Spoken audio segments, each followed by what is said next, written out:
Hello, everybody, and welcome to this week's Culture Circle. My name is Circa Keane. I am the projects coordinator in Access Ballymun, and I'm the project manager of the BeLong BeOwn project, which is the overarching project that this chat is part of. And this week we're talking about children's literature, children's film content for young audiences, and for families.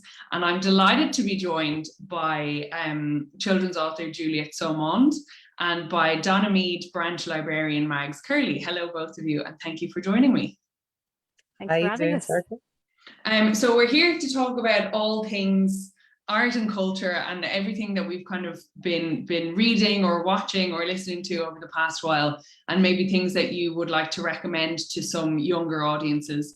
Now, I must make sure to catch myself because we're saying younger audiences as opposed to children's content, and we might talk about things for teenagers and young adults as well. So we'll see where the conversation goes.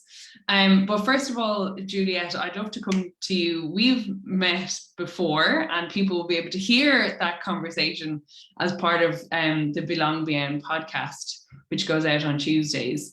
But what is it that you have been reading and watching, and what would you like to recommend to our audiences? As a writer and as a professional bookworm, I tend to read an awful lot, generally speaking, and an awful lot of what I'm reading is books for kids and young people. So I have brought a small pile of recent reads that I've really enjoyed. And maybe we can go through them in age order. Would that make sense? Sounds perfect. Starting with the littlies. I only brought one picture book, but it's a really special one. It's called The Vanishing Lake. It's by Peter Donnelly, who's an Irish author illustrator based in the Netherlands, in Belgium, sorry. And this story is about Mira, there she is, who goes to stay with her granddad, who lives by a lake that sometimes is there and sometimes isn't. And this book is all about why the lake may be disappearing and reappearing. And it's all about the connection between the kid and the granddad, as the granddad keeps coming up with really interesting explanations for why. So maybe a hole was punched in the bottom of the lake by some cheeky narwhal, or I can't show you the end. I don't want to reveal that. But it involves all sorts of really whimsical potential explanations, and it's gorgeous, really, really lovely book that would work well for readers of ages 3 and up, I think. Yeah. So that's my one picture book that I brought because I really, really like it. Next up we have, I brought you this. It's The Marvelous Land of Snurgs. I don't know if you can see it because it's shiny. It's a brilliant story. It's full on adventure, extremely funny, but it's also a story with a story, because this is a modern rewriting of a century-old story, which may have inspired The Hobbit. So Hobbit fans, you could go and have a look. But this works actually really well for readers who are ages 8 and up, or as a read aloud with kids who are, say, 6. It's the story of Pip and Flora, our two heroes who are accidentally parentless, which may or may not mean that they're actually orphans, but that's another story. And they run away from the orphanage and they stumble into this land, the marvelous land of Snurgs, where they meet this guy called Gorbo, who apparently has a brain, but he hasn't really made any use of it whatsoever yet. So they're going to try and get back home, but on their way are evil witches, child-eating ogres, cinnamon bears, and all sorts of things. It's really great fun, and it's a really, really cracking read. And it's got some really cool illustrations inside as well by Melissa Castrillon, like like those. There are really, it's a beautiful thing as well to hold, and it's, you know, it's thick, but it's actually quite big writing. Some chapters are really short. It's really good. So that's my recommendation for, say, 8 and up, and a bit younger if you're listening. Somebody read it to you. The next one I have is a graphic novel or comic. I'm not sure what you want to call it, and it's called The Witches of Brooklyn. So now this actually is book 2, but tell you what, it doesn't matter if you haven't read book 1, and I preferred book 2 to book 1, so I'm sticking with book 2 here. This one is called What the Hex, and it's the story of Effie is her name, and she now lives with her 2 aunties who are a bit peculiar. The reason being that they are actual witches who can do magic, and so is Effie. She's found that out earlier, and in this book she meets a bunch of witches from Brooklyn who are all here to kind of they're having a meeting to talk about various problems that may or may not be happening and may or may not be part of their jobs, as they're kind of watchers. They watch over the neighborhood, making sure nothing untoward happens. And there are some things that are indeed a bit strange, but that's not Effie's major problem. Her major problem is that her best friend is not her best friend anymore, because there's a new kid in town and she's obsessed with this new kid and she has no time for Effie. And I thought in this graphic novel, in this particular book in the series, I thought that the way the witch story, the magic story, and the friend story were linked worked really, really well. And it's funny, and the witches are so cool, and it's wintry. I mean, it's really good. It's really brilliant. So that's The Witches of Brooklyn by Sophie Escabas, and it is cool. And I'm gonna say this one is from maybe 8 or more, like 9 and up. And again, you can start with book 2. It's not a problem. How am I doing so far?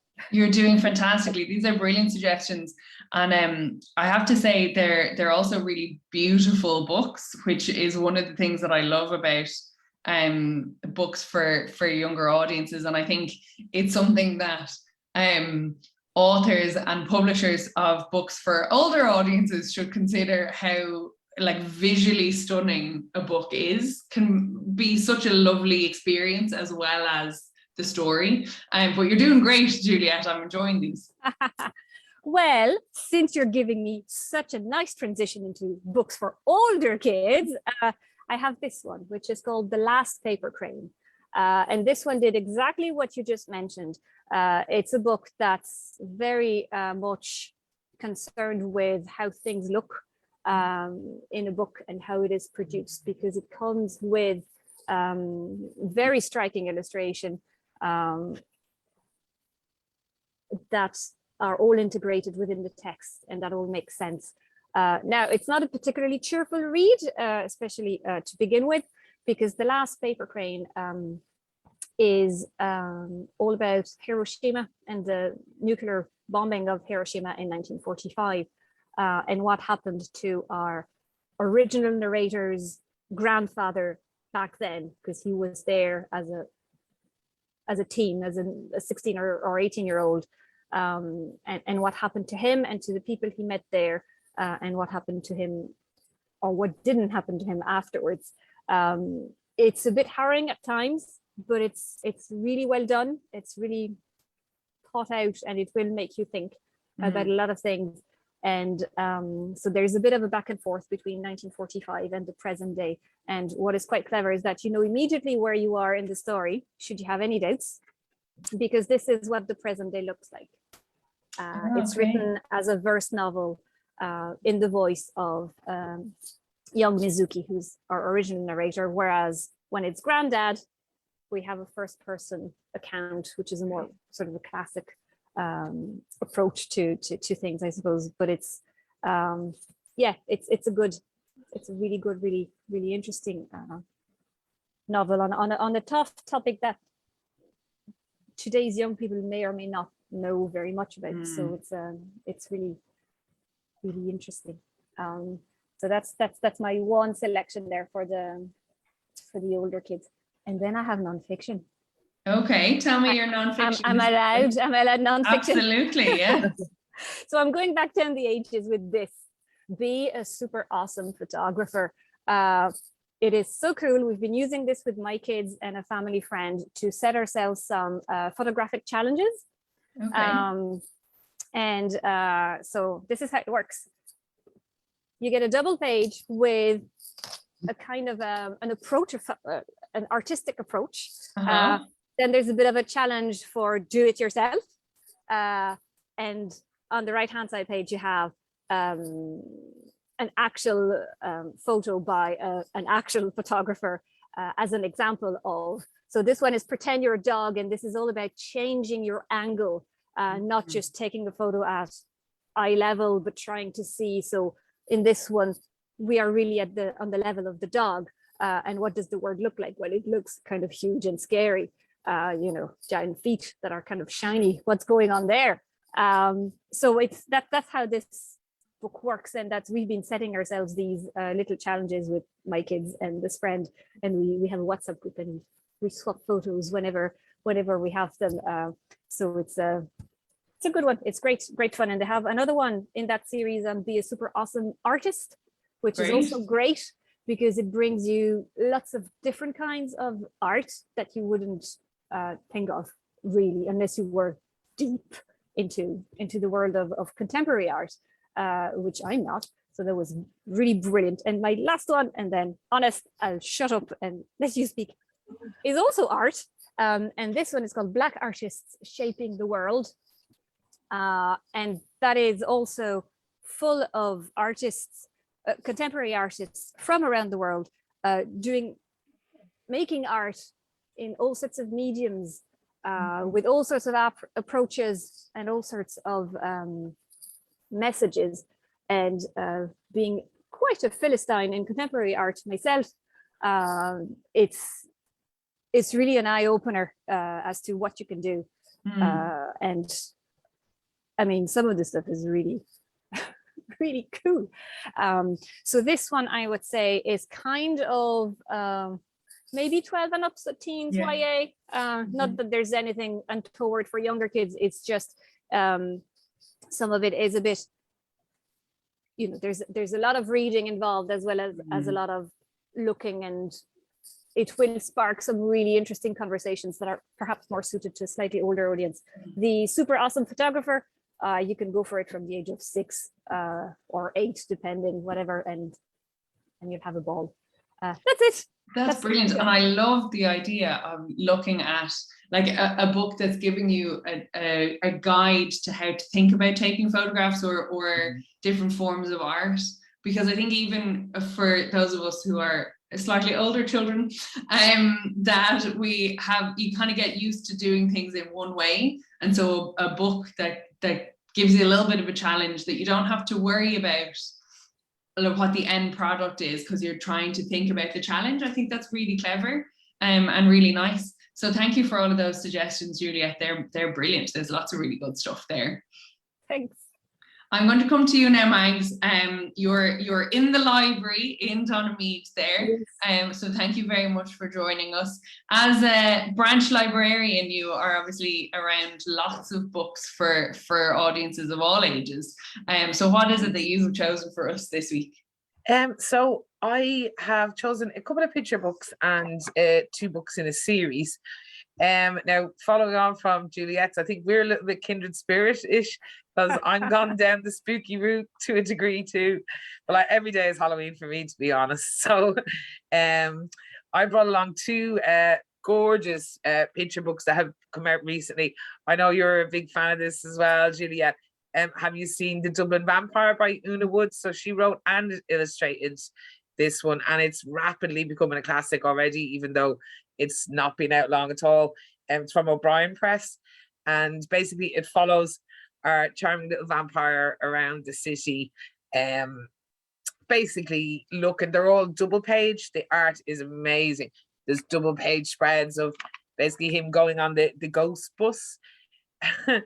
And then also visiting places like going over the Halfpenny Bridge there, but also visiting Trinity College, the Dead Zoo, basically anywhere kind of atmospheric that you could possibly think of doing a double page spread in Dublin, and the Dublin Vampire has wandered in there. So it's actually doubles up as a nice little kind of a tour guide as well for younger kids. And as far as I know, Una did, I think, a little tour guide at Halloween around the city associated with the books as well. So that's my first choice. It's one of my favorites from last year. And then this Halloween, she brought out a follow-up, and that one's called A Spooktacular Place To Be. So this one, instead of following the Dublin Vampire around Dublin, this one goes further afield and looks at all the different kind of places around Ireland that have, I suppose, paranormal or supernatural or spooky connotations, like Leap Castle, and I know they go to Skellig Michael and Loftus Hall. And so again, I think for me, what makes this book really special is just the amount of effort that goes into the illustration. And as we know with picture books, it's lovely to read alongside a little child. But I think even like kids much older would gravitate towards this just because there's so much going on. It's not your traditional just flip over and read the couple of sentences. Like there's a story within the story itself as well. And as I said, this doubles up as literally a whirlwind guide around paranormal Ireland as well, if that takes your fancy. So it definitely does mine. I think I might be forced to retrace the Dublin Vampire steps at some stage once all the restrictions are gone. So they're my two kind of picture book recommendations. Great. And they're kind of from 4 to about 6, but I would even go maybe a little higher just because, as I said, the artwork is so beautiful. And they're also written in rhyme, which obviously makes reading it a lot more, a more pleasant experience, I suppose, and more shareable. And there's plenty of repetition for younger readers as well. So I think they're two fabulous ones. And I can't wait to see what Una Woods comes up with next. I'm sure I'll be a fan. And then my next choice now is kind of quite a leap to an older audience, along the same kind of like scary lines, though spooky rather than scary. And my next choice is The Monsters of Brookhaven by Porrick Kenny. And this is actually the first in a 2-book series. And the reason I brought these ones with me is because I only very recently finished the second part. And I have to say I'm in awe of Porrick Kenny's writing. Like his writing, his plots, the characterization, it's all just amazing. This one in particular, The Monsters of Brookhaven, this starts off the whole story of that's contained in the series. And it starts off basically with the premise that there's lots of monsters hidden behind this thing called a glamour in post-World War II England. And unfortunately, 2 children who are on the run from something quite terrifying themselves, of a more kind of earthly nature though, they stumble upon this place, Brookhaven. There's a gap in the glamour and they manage to get in. And this sets up a whole kind of cascade of events that begin to happen involving the monsters. Like the monsters themselves are fantastic. There's a beautiful, I should have said actually, very much like Juliet, the illustrations and how the book looks was what really, really got me here. The illustrations are by Edward Bettison, and they have like the most spectacular amount of detail. As you can see, it's all black and white, but even the cover itself is of the hardback, has a beautiful lovely raven on it. So like the book itself, while it's beautiful, it's also a masterclass in how to kind of get an adventure story going, because you start off thinking that the main event is going to be these kids who have stumbled into this pit full of monsters, and it turns out that that's like not where the story goes at all. Great. It takes you to such a kind of a profound place, I thought, towards the end of the book, that I literally was chomping at the bit to hear the next or to read the next installment. And then that came out quite recently and has also been causing quite a storm, I should say. They've both been kind of nominated for a couple of awards, both here and internationally as well. And so the second part, The Shadows of Brookhaven, it kind of leaves off a little bit after the first one. But this makes it clear that there's a much bigger world of monsters, and some of them are quite active in our world. Okay. And again, takes the story to a whole different level and adds on to the whole adds complexities to the worlds that Pádraic has built. So I would say they are incredibly well written and quite, quite wordy. So if you've got a child who doesn't read a whole lot, they may need a dictionary beside them, but it's a book that's exciting enough that will make them want to grab the dictionary and keep reading. Or as I used to just skip words I didn't know when I was younger. But I just think there's some of the best books to come out in the last few years in the 9 to 12 range. Great. And I can't wait to see again what Pádraic does next. What comes next? They're brilliant, and I love the kind of consistency of theme there, Mags, with the kind of the spooktacular kind of through line. I love that, when you're reading a book that is the first in a series and you finish it and your nerve ends are tingling, waiting to find out what happens next. I love that feeling, in the sense of like pure joy when you discover that the next one has come out and maybe you weren't aware that it was happening, and that's a really exciting moment. Now, what I do want to say is one of the first two books that you picked out there reminded me very much of Juliette's own books, which I think I don't have with me because I gave them to my niece who loves them, but we should mention, well done, Juliette was ready. So this is the most recent book by Juliette, illustrated by Tarsila Cruz, and it is, the two of them are, so My Little Book of Dublin and my Little Album of Dublin and My Little Album of Ireland. And I can say from personal experience of showing them to my niece, who is only isn't even 2 yet, that the pictures are so beautiful that even if you have a very small child, they will find it really interesting. And we were going through, there they are, and so that's the Ploughing Championships. And there's a famous face in there in the corner, Michael D. Higgins. But we were actually going through that page with my niece, who was wearing dungarees at the time, and picked out a girl who was wearing dungarees, and there's Mama and there's Papa. And so it is a really beautiful book to look at and to read. And it is also bilingual, which we love. And so that is definitely one that I would recommend. Juliette, too modest to recommend her own. But I definitely recommend for anybody, particularly if you're looking at maybe supporting your younger readers with their language. There's some really lovely language in it, in both English and Irish, which is lovely. I have one recommendation that I have with me, which is for I find this one very interesting. So Oein de Bharduin, Why the Moon Travels. This book was one of the top borrowed or top read books in Dublin City Libraries last year for the young adult, kind of teen and young adult audience. Now, I have to say that I absolutely adore this book as a very much adult. I think I can't really use the term young adult anymore.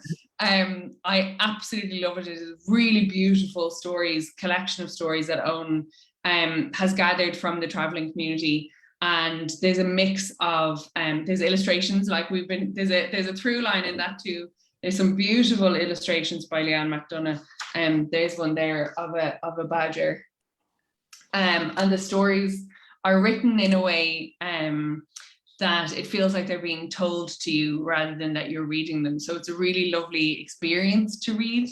And that is kind of at the very top of my recommendations list for anybody of any age, but particularly I think teens and young adults would love it because it is a beautiful book, and it is kind of straddles that line between being a young audience book and an adult kind of audience book, which is really nice kind of feeling. And just while we're on the subject of plugs, you can hear my conversation with Oein de Bharduin as part of the BeLong podcast, where we talk about the writing of this book, and that you will find on Spotify and on accessballymun.ie and dublincitylibraries.ie. And the last recommendation I have, actually, there's another through line, another connection. It's also by Peter Donnelly. Now, I don't have it with me. It's The President's Glasses, which is a fantastic story about Uachtaráin Michael D. Higgins and, well, about the president. And where you can see it, while you can find it in your library and you can find it in bookshops, but another place you can see it is on the railings of Walkinstown Library, which is a really beautiful way to read a book. If you're out for a walk and you happen to be passing Walkinstown Library, they're printed on these lovely panels outside, and you can read each panel. And the lovely thing about them is that they're at the height of a small child who might be toddling along beside a pram or with a parent or a guardian. And so they're right kind of faced with this book at their eye line, which is a really exciting thing, and kids love it. So that is my final recommendation. It's a lovely book to read, but it's also a really exciting way to read a book on the railings of the library. Thank you both for being here to join me and for those lovely recommendations. There's loads there, and definitely some that I'm going to be going onto the library website to reserve for myself now. Next week we'll have another culture circle, and we'll be talking to some people from the Mother Tongues Festival, which I'm really excited about. And you can find all the information about this culture circle, about the BeLong project generally, on accessballymun.ie and on the Dublin City Libraries website, which is dublincitylibraries.ie. So thank you all very much. Thank you. Nice to see you both.